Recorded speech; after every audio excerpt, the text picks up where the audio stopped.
Azi e o zi mare de a pregăti la relax, într-un colț liniștit a naturii, niște frigărui. Iată, acesta este grătarul care tehnologic afumă cărnița de pui. Ne luăm copetic să ne frigem și urmărim aici cum se coace cărnița de pui. Niște gambe și aripioare. O aromă de nedescris, foarte gustos.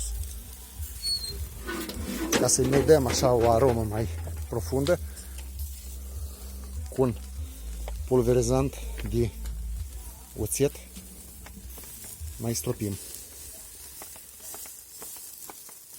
Aici avem niște vin oțătit care dă un gust foarte plăcut. Asta e.